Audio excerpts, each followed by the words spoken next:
Olá, meu querido amigo, minha querida amiga, que bom ter você aqui para nós estudarmos mais uma vez a lição. E olha, na última semana nós terminamos essa lição que foi muito legal, alusões, imagens e símbolos. Só que você não precisa só ter estudado naquele momento.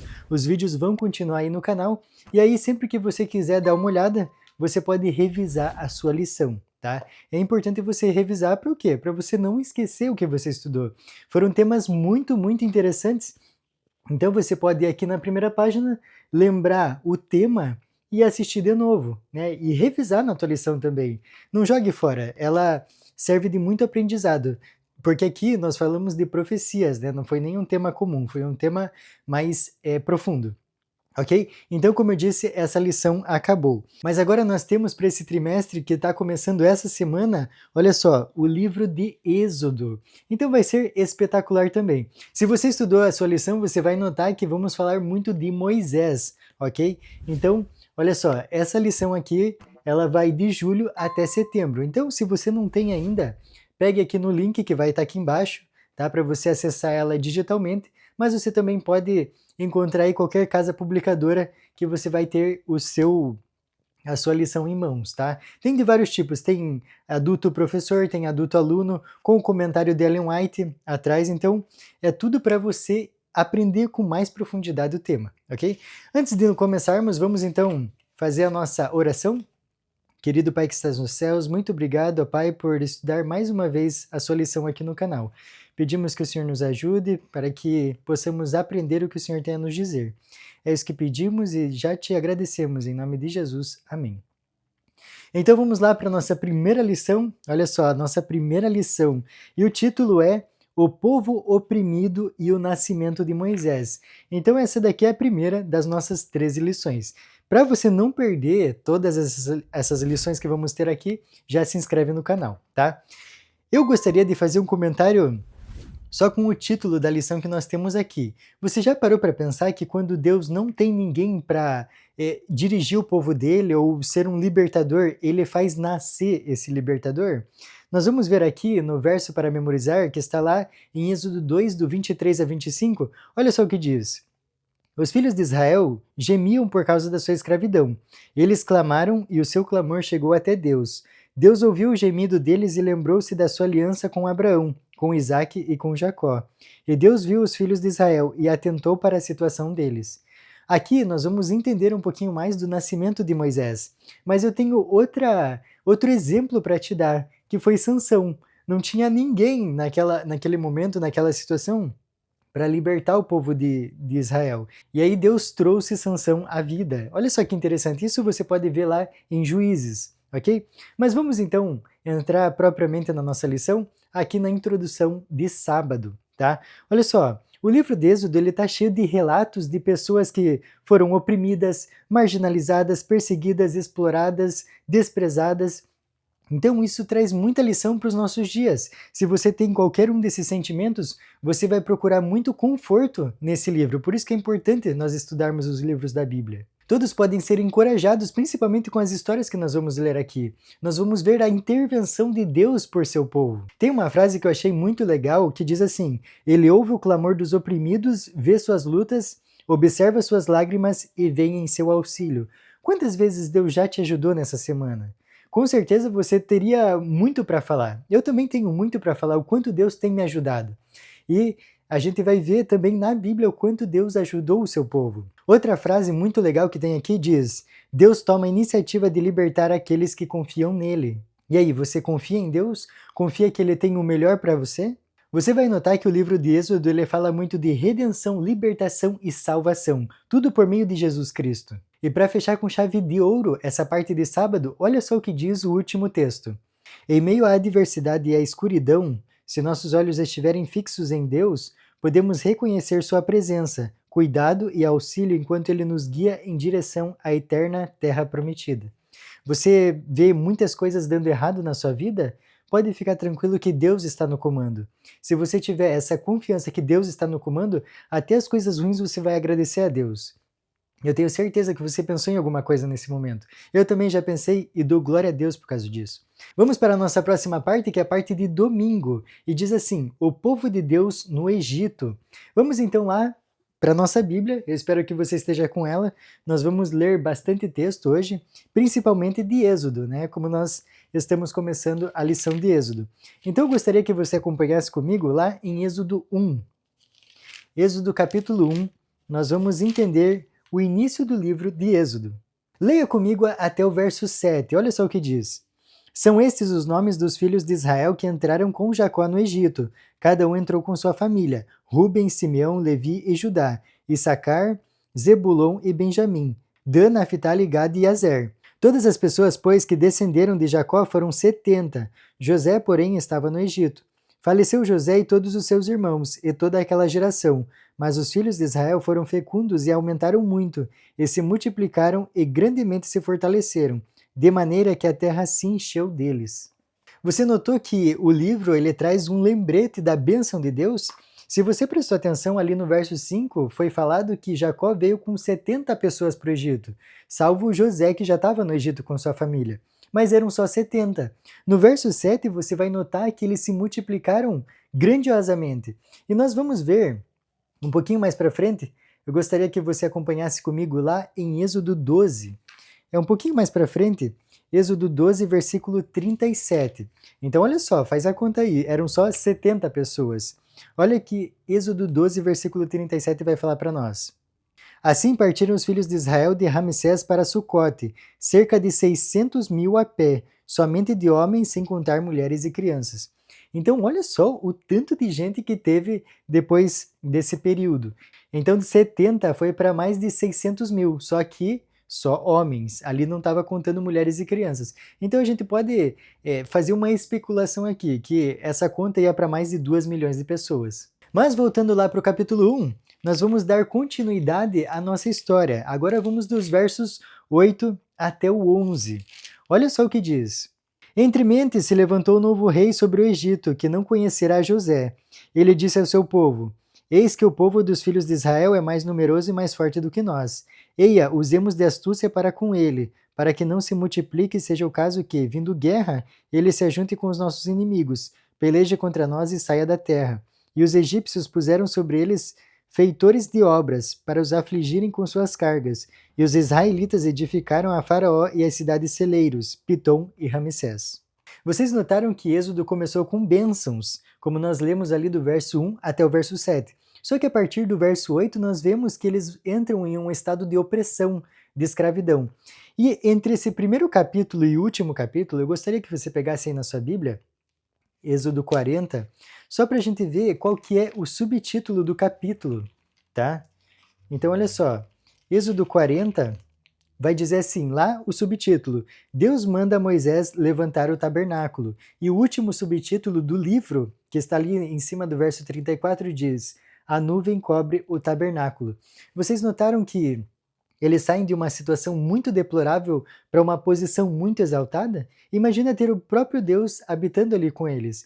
Então nós vemos, através desse tempo, onde passou do capítulo 1 até o capítulo 40, o triunfo de Deus, a libertação do povo de Israel do Egito. Vemos as 10 pragas, Deus se manifestando poderosamente através de diversas formas no deserto, também no Mar Vermelho. Então você vê que tudo Deus estava com eles. Não importa o tanto que os egípcios tentaram acabar com o povo de Deus, Deus conduzia o seu povo. E tem uma frase aqui que eu gostaria de terminar essa parte de domingo, que diz assim: não importa as intrigas humanas, Deus é soberano e salvará seu povo, mesmo que as circunstâncias pareçam desesperadoras da perspectiva humana.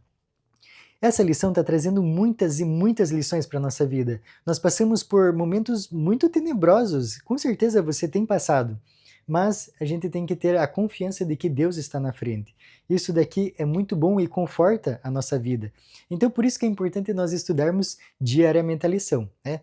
Vamos para a nossa parte de segunda-feira, que vem trazendo o título O Contexto Histórico. Então, aqui a gente vai aprender um pouquinho mais de qual era a situação, quem estava governando lá no tempo de Moisés. Você lembra o contexto que levou José para o Egito? Eu gostaria de ir com você lá para Gênesis 37. tá? Gênesis 37, versículos 26 a 28. Então disse Judá a seus irmãos: De que nos aproveita matar o nosso irmão e esconder-lhe o sangue? Vinde, vendamo-lo aos ismaelitas, não ponhamos sobre ele a mão, pois é nosso irmão e nossa carne. Seus irmãos concordaram, e passando os mercadores midianitas, os irmãos de José o alçaram e o tiraram da cisterna, e o venderam por 20 ciclos de prata aos ismaelitas. Estes levaram José ao Egito. Olha só a situação que José chegou no Egito. Ele chegou como escravo. Mas vamos ler mais um trecho. Eu gostaria de ir com você ali para o capítulo 39, versículos 2 e 21. Olha só o que diz. O Senhor era com José, que veio a ser homem próspero, e estava na casa de seu senhor egípcio. O Senhor, porém, era com José, ele foi benigno, ele deu mercê perante o carcereiro. A situação por fora era desesperadora, ele chegou como escravo, mas ele que definia as circunstâncias que ele ia viver. E diante desses versos que nós lemos, ele escolheu viver com Deus. Então, olha só que legal. E quando você vive com Deus, você vive o extraordinário. Eu gostaria de ler com você agora o capítulo 41, os versículos 41 a 43. Olha só o que diz. Disse mais Faraó a José: Vês que te faço autoridade sobre toda a terra do Egito. Então tirou Faraó o seu anel de sinete da mão e o pôs na mão de José. Fê-lo vestir roupas de linho fino e lhe pôs ao pescoço um colar de ouro. E fê-lo subir ao seu segundo carro, e clamavam diante dele: Inclinai-vos. Desse modo o constituiu sobre toda a terra do Egito. Olha só, foi diante desse cenário aqui que o povo de Israel foi para o Egito. Na verdade, era a família de Jacó, né? Então, nós entendemos aqui que quando José ele teve essa bênção que Deus proporciona para ele de governar o Egito, ser o segundo, na verdade o primeiro, após Faraó, Faraó ficou extremamente agradecido a José. Tanto que quando a família de José passou fome, o próprio Faraó falou para José trazer toda a família dele para o Egito. Só que tem um contexto histórico aqui. Olha só o que diz aqui a nossa lição. O novo faraó, que não havia conhecido José, é Amés I. Em seguida veio Amenhotepe I, o governante que temia os israelitas e os oprimiu. Mais tarde, Tutemés I emitiu o decreto mandando matar todos os meninos hebreus recém-nascidos. Sua filha, Hatshepsut, foi a princesa que adotou Moisés. O faraó Tutemés III, que durante algum tempo governou junto com Hatshepsut, foi o faraó do Êxodo. Você sabia que, segundo estudos muito confiáveis, o Êxodo ocorreu em março de 1450 a.C.? Voltando para o primeiro capítulo, desde a chegada do povo de Jacó, a família dele, até esse decreto de morte, passou muito tempo. Nós não temos datas. Muitos estudiosos debatem essas datas, mas o mais importante aqui é que Deus nunca se separou do seu povo. Mesmo que a situação pareça desesperadora, Deus está sempre presente e podemos confiar nele. Você confia nele? Vamos para a nossa parte de terça-feira? E o título é As Parteiras Hebreias. Vamos então para a nossa Bíblia? Para conhecer essas parteiras, vamos ali para Êxodo, capítulo 1 ainda, dos versículos 15 a 21. Olha só o que diz. O rei do Egito ordenou as parteiras hebreias, das quais uma se chamava Sifrá e outra Puá, dizendo: Quando servirdes de parteiras hebreias, examinai. Se for filho, matai-o, mas se for filha, que viva. As parteiras, porém, temeram a Deus, e não fizeram como lhes ordenara o rei do Egito. Antes, deixaram viver os meninos. Então o rei do Egito chamou as parteiras e lhes disse: Por que fizeste isso e deixaste viver os meninos? Responderam as parteiras a Faraó: É que as mulheres hebreias não são como as egípcias. São vigorosas, e antes que lhes chegue a parteira, já deram à luz aos seus filhos. E Deus fez bem as parteiras, e o povo aumentou e se tornou muito forte. E porque as parteiras temeram a Deus, ele lhes constituiu família. Você sabia que no livro inteiro de Êxodo nenhum faraó é mencionado? Esse título de faraó significa rei, então é como se chamasse rei. Os egípcios acreditavam que o faraó era um rei na terra, filho do deus Ra. Ra era considerada a divindade mais importante, o próprio deus Sol. Apesar de seu suposto poder, esse deus, faraó, ele não foi capaz de forçar as parteiras a irem contra as suas convicções. E em contraste com o faraó sem nome, o nome das parteiras foram falados. Você lembra? Ali em Êxodo, principalmente no verso 15, diz: As parteiras hebreias, das quais uma se chamava Sifrá e outra Puá. Então olha só que interessante, uma personalidade tão proeminente naquele tempo, que era Faraó, não foi citado o nome, mas as parteiras hebreias, sim. E sabe o que chama mais atenção? Elas foram tementes a Deus. Mesmo diante daquela situação que poderia trazer algum certo temor na vida delas, no sentido de, se eu não fizer o que Faraó manda, ele vai me matar, porque ele quer matar a criança, imagina eu, né? Eu gostaria de ler com você um verso de Atos, Atos 5, versículo 29. É um texto bem interessante que a gente tem que ter enraizado na nossa vida. Atos 5, 29 diz o seguinte: Antes importa obedecer a Deus do que aos homens. Olha só, essas mulheres, Sifra e Puá, elas tinham isso muito claro na vida delas. Antes obedecer a Deus do que aos homens. Quando o faraó viu que seu plano tinha falhado, ele decidiu outro meio. Ele decidiu matar todos os meninos, jogando que eles no Nilo, no rio Nilo. E aqui a lição vai trazer um ponto bem interessante que, olha só, provavelmente como oferta a Hapi, o deus do Nilo. Então era como uma forma de oferenda a esse deus. A propósito, esse é o primeiro registro que nós temos de judeus sendo mortos apenas por serem judeus. E aqui continua, a intenção de Faraó era aniquilar o povo de Israel. Com isso seria encerrada a ameaça que Faraó acreditava que a nação hebreia representava para a sua.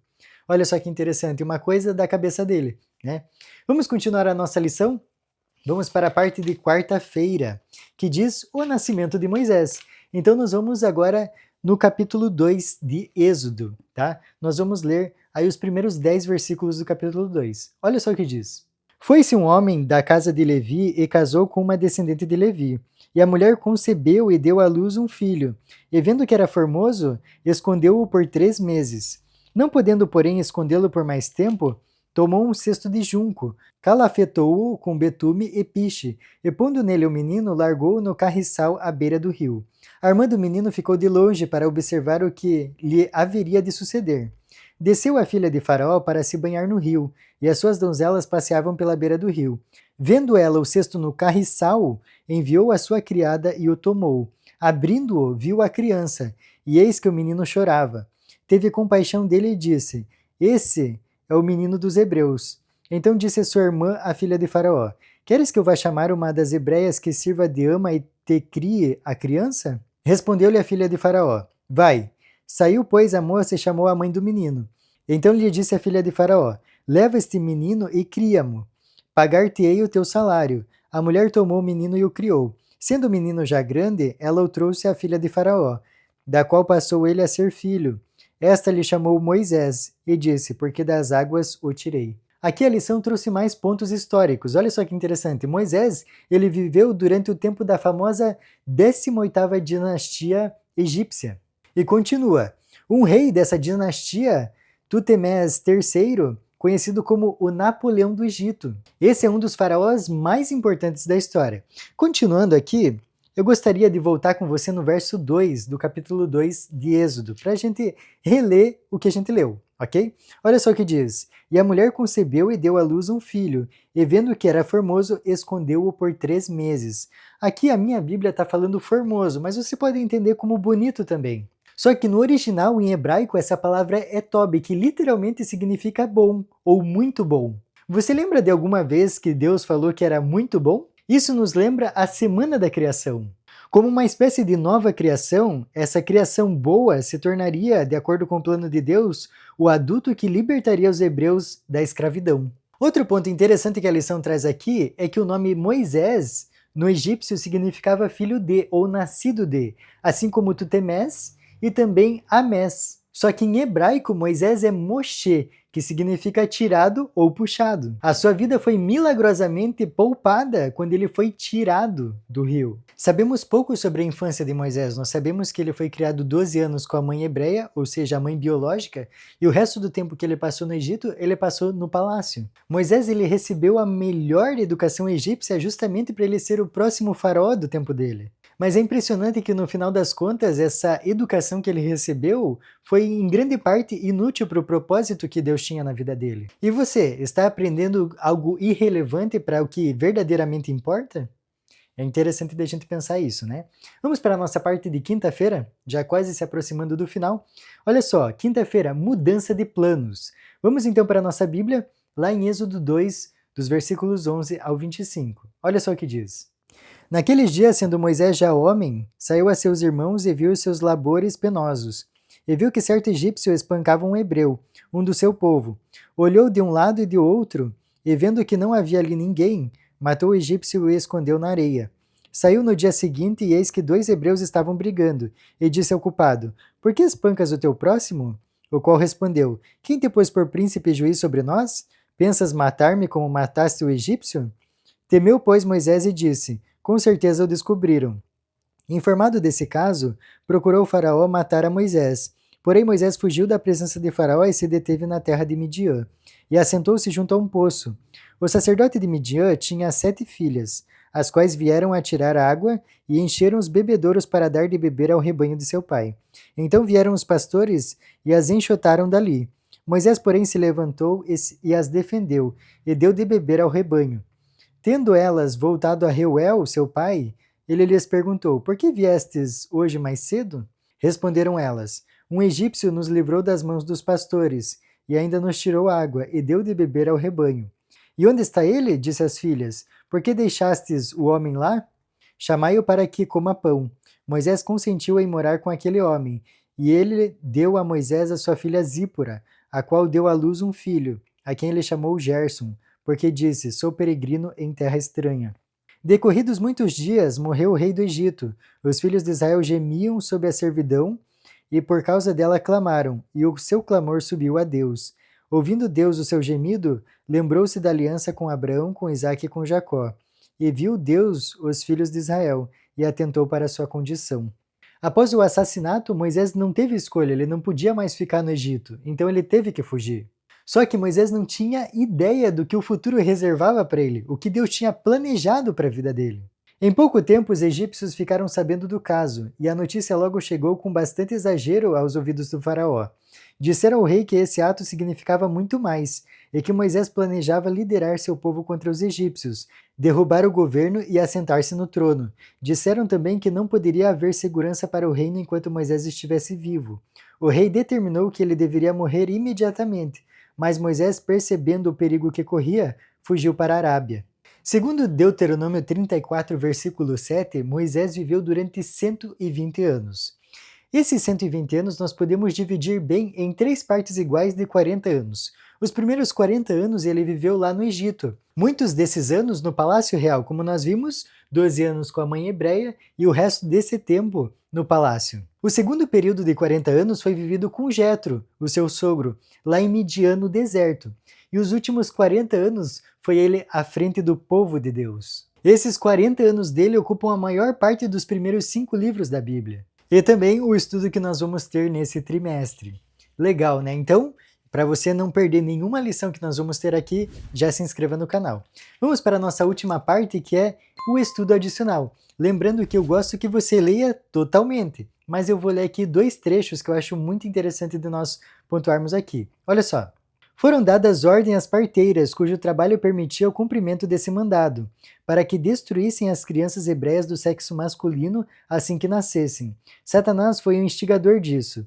Sabia que um libertador se levantaria entre os israelitas, e levando o rei a destruir seus filhos, esperava frustrar o propósito divino. No entanto, aquelas mulheres temiam a Deus e não ousaram executar a cruel determinação.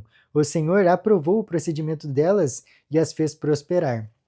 Você notou que Satanás tentou destruir todos os meninos para assim evitar o libertador? Mas foi justamente isso que trouxe Moisés para o Palácio Real? Olha só que interessante, Deus transformando maldições em bênçãos. E a segunda parte que eu gostaria de ler com você está lá no último trecho, no último parágrafo. Diz assim: a grande notícia é que as dificuldades da vida podem ser superadas pela graça de Deus. Essa graça é a nossa única esperança. Você tem entregue a Deus a sua vida diariamente? É muito importante que nós façamos isso todos os dias. E assim você vai tendo mais confiança naquele que te criou. Eu fico por aqui e te espero na semana que vem. Até mais!